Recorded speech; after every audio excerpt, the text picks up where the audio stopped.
કરીએ તો બનાસ નદીમાં પૂરની થપાટ ખાઈ ચૂકેલા અસરગ્રસ્ત વિસ્તારની મુખ્યપ્રધાન વિજય રૂપાણી મુલાકાતે પહોંચ્યા છે તેમજ તેઓએ કહ્યું છે કે 5 દિવસ સરકાર ગાંધીનગર નહીં પરંતુ બનાસકાંઠાથી ચાલશે। સીએમ વિજય રૂપાણી થરાના હેલિપેડથી રોડ માર્ગે સૌપ્રથમ કાંકરેજના ખારિયા ગામે પહોંચ્યા। ખારિયા ગામે એક એવું પૂર અસરગ્રસ્ત ગામ છે કે જ્યાં એક જ પરિવારના 17 લોકો મોતને ભેટ્યા હતા અને તે પરિવારોને મુખ્યપ્રધાન મળ્યા અને દુઃખની પળોમાં તેમની સાથે સમય વિતાવીને સાંત્વના પાઠવી હતી। ગઈકાલે રાજ્ય સરકારના આરોગ્ય પ્રધાન શંકર ચૌધરીએ પૂરમાં મોતને ભેટેલા પરિવારજનો સાથે મુલાકાત કરીને મૃતકના પરિવારજનોને સહાય ચૂકવી હતી અને આજે મુખ્યપ્રધાન વિજય રૂપાણી ખારિયામાં આ પરિવારને મળ્યા હતા। તો અધિકારીઓ સાથે સમીક્ષા બેઠક પણ કરી અને પૂરગ્રસ્ત વિસ્તારોની તેઓ મુલાકાત લઈ રહ્યા છે। ખારિયા ગામની સીએમએ મુલાકાત લીધીને પરિવારજનોને સાંત્વના પાઠવી હતી।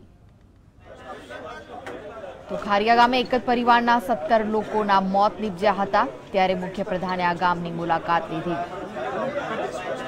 તો પૂર અસરગ્રસ્તોને મળીને મુખ્યપ્રધાને સાંત્વના આપી હતી। જ્યારે બીજી તસવીરોમાં આપ જોઈ શકો છો કે હવાઈ નિરીક્ષણ મુખ્યપ્રધાન વિજય રૂપાણીએ કર્યું હતું।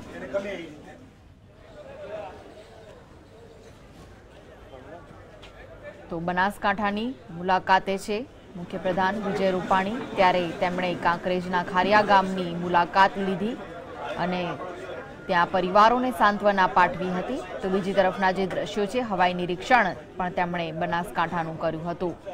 આ વિશે જ વધુ માહિતી માટે જોડાઈ ગયા છે અમારા સંવાદદાતા અતુલજી। અતુલ, મુખ્યપ્રધાન વિજય રૂપાણી બનાસકાંઠાની મુલાકાતે છે, તેમણે પૂરગ્રસ્ત વિસ્તારોની મુલાકાત લીધી, પરિવારોને સાંત્વના પણ પાઠવી, શું વધુ વિગતો મળી રહી છે? ચોક્કસ જે પ્રકારે બનાસકાંઠામાં પૂરની સ્થિતિને લઈને આજે ગુજરાતના જે સીએમ વિજય રૂપાણી આજે બનાસકાંઠાની મુલાકાતે પ્રથમ જે થરા ખાતે જે ખારિયા ગામ છે ત્યાં જે માનવ મૃત્યુ થયા હતા અને જે પીડિતો હતા તેમની મુલાકાત લીધી હતી ને ત્યારબાદ થરા ખાતે કેમ્પમાં પૂર પીડિતોને મળ્યા હતા અને તેમને સાંત્વના આપી હતી અને તમામ મદદની ખાતરી આપી હતી। ત્યારબાદ હેલિકોપ્ટર માર્ગે સીએમ અત્યારે જે ધાનેરા આવી પહોંચ્યા છે ને ધાનેરા જે રેલ નદી હતી ને જેના દ્વારા ધાનેરા સમગ્ર પૂરગ્રસ્ત થયું તેના પટમાં જે રેલ નદીનું નિરીક્ષણ કર્યું અને ત્યારબાદ જે માર્કેટ યાર્ડ છે એપીએમસી એના જે વેપારી અને આગેવાનો સાથે ચર્ચા કરી અને જે ધાનેરાની જે અત્યારે પરિસ્થિતિ છે એ બાબતે સીએમએ પૂર પીડિતો અને વેપારીઓને જે તમામ મદદની ખાતરી આપી છે અને ત્યારબાદ સીએમ થરાદ જશે અને થરાદ પૂર પીડિતોની મુલાકાત લેશે। જી અતુલ, સમગ્ર કાર્યક્રમ શું રહેશે સીએમનો? અત્યારે જે બનાસકાંઠામાં જે સીએમ બનાસકાંઠા અને પાટણમાં જે સીએમનું 5 દિવસનું રોકાણ છે, આ 5 દિવસમાં જે પાટણ છે, રાધનપુર છે અથવા જે કાંકરેજ, થરા, ધાનેરા અને પાલનપુર આ તમામ વિસ્તારોની 5 દિવસમાં નિરીક્ષણ કરશે, મુલાકાત છે અને જે તે વહીવટી તંત્રના જે અધિકારીઓ છે એમને તાત્કાલિક મદદ પહોંચાડવા અને તાત્કાલિક જે રાહત પહોંચાડવાના જે છે એમના આદેશ અપાશે અત્યારે। જી આભાર અતુલ માહિતી આપવા માટે। તો પૂરગ્રસ્ત વિસ્તારોની મુલાકાતે છે સીએમ રૂપાણી, અધિકારીઓ સાથે તેમણે સમીક્ષા બેઠક પણ કરી, તેમણે હવાઈ નિરીક્ષણ પણ કર્યું હતું, સાથે જ પૂરગ્રસ્ત વિસ્તારોની મુલાકાત તેઓ કરી રહ્યા છે અને પૂર પીડિત જે પરિવારો છે તેમને તેઓ સાંત્વના પાઠવવા માટે પણ પહોંચ્યા હતા। તો કાંકરેજના ખારિયા ગામની પણ તેમણે મુલાકાત લીધી જ્યાં પૂરમાં એક જ પરિવારના 17 લોકો મોતને ભેટ્યા હતા। ત્યારે હાલમાં વિજય રૂપાણી બનાસકાંઠાની મુલાકાતે છે, તેમણે પૂરગ્રસ્ત વિસ્તારોની મુલાકાત કરી છે। જે પૂર પીડિતો છે તેમની પણ સાથે મુલાકાત કરી અને તેમને સાંત્વના પાઠવી છે। આ સાથે જ તેમણે હવાઈ નિરીક્ષણ પણ કર્યું હતું। તો જે પ્રથમ દ્રશ્યો જોઈ રહ્યા છો ધાનેરાના દ્રશ્યો છે જ્યાં વિજય રૂપાણી પહોંચ્યા હતા અને ત્યાં જે પૂર પીડિત લોકો છે તેમની સાથે તેમણે મુલાકાત કરી, તેમના હાલચાલ પૂછ્યા અને તેમની સાંત્વના પાઠવી હતી। હેલિકોપ્ટર મારફતે તેઓ બનાસકાંઠા પહોંચ્યા છે, તેમણે હવાઈ નિરીક્ષણ પણ કર્યું। ભારે વરસાદના કારણે બનાસકાંઠામાં પરિસ્થિતિ વિકટ બની હતી, અનેક નદીઓ ગાંડીતુર બની હતી જેના કારણે જાનમાલનું નુકસાન પહોંચ્યું હતું। ત્યારે વિજય રૂપાણી બનાસકાંઠાની મુલાકાતે છે, જ્યાં તેમણે પૂર પીડિત પરિવારો સાથે પણ મુલાકાત કરી હતી અને જે લોકો હજુ પણ ફસાયેલા છે તેમને બચાવવાની કામગીરી સાથે જ રાહત પહોંચાડવાની પણ કામગીરી માટે તેમણે અધિકારીઓ સાથે સમીક્ષા કરી હતી.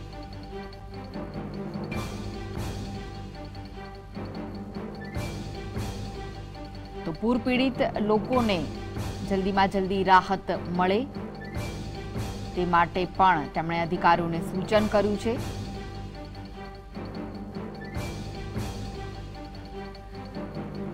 તો નદીના આ દ્રશ્યો જોઈ રહ્યા છો, જ્યાં નદીમાં લોકો ઊભા રહીને સાથે જ મુખ્યપ્રધાન વિજય રૂપાણી બ્રિજ ઉપરથી નદીના લોકો સાથે વાતચીત કરી રહ્યા છે, તેમને સંબોધી રહ્યા છે. જે લોકો અસરગ્રસ્ત છે તેમને તેમણે સાંત્વના પણ પાઠવી હતી.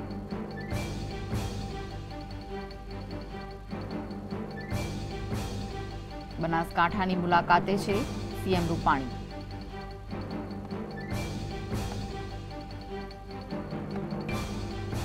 તો પૂરમાં મોતને ભેટેલા પરિવારજનો સાથે મુલાકાત કરીને મૃતકના પરિવારજનોને સહાય ચૂકવી.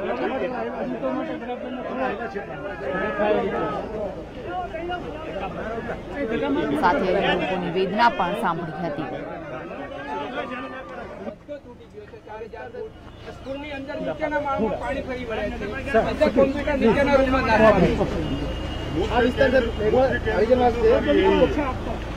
દલિત વિસ્તારમાં પાણી વળી ગયું સાહેબ.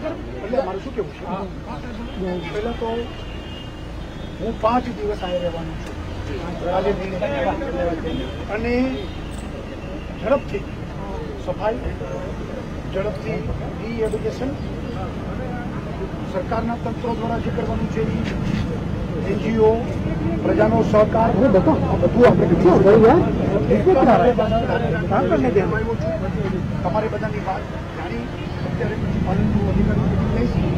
એક મંત્રીને પણ ધાણીને બેસાડશું, જેથી આ બધું ઝડપથી આ બધું કામ થાય એ આપણે કરશું. અમે તમારી સાથે છે એટલો ભરોસો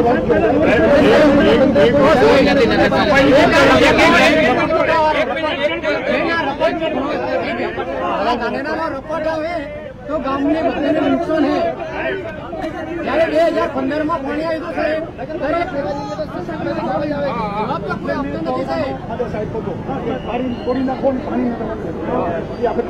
બીજું કાયમ માટે રાજસ્થાનથી પાણી આવવાનું છે. આપણે હવે ભરાય નહીં, ધાનેરામાં ન આવે એવું. તો લોકોએ પોતાની વેદના અને જે મુશ્કેલીઓ તેમને પડી છે તે તમામ વાતો વિજય રૂપાણીને કહી હતી. સાથે જ મુખ્યપ્રધાન વિજય રૂપાણીએ કહ્યું કે તેઓ 5 દિવસ બનાસકાંઠામાં જ રોકાવાના છે અને જે તારાજી સર્જાઈ છે તે હવે આગળ પણ ન થાય તે માટેના પગલાં પણ ભરવામાં આવશે. તો બનાસકાંઠાની મુલાકાતે છે મુખ્યપ્રધાન વિજય રૂપાણી. જે અસરગ્રસ્તો છે પૂરના, તેમની પણ મુલાકાત તેમણે લીધી. સાથે તેમણે કહ્યું કે તેઓ 5 દિવસ ગાંધીનગરથી નહીં પરંતુ બનાસકાંઠાથી સરકાર ચલાવશે. યાદ હતી તે પણ તેમણે સાંભળી.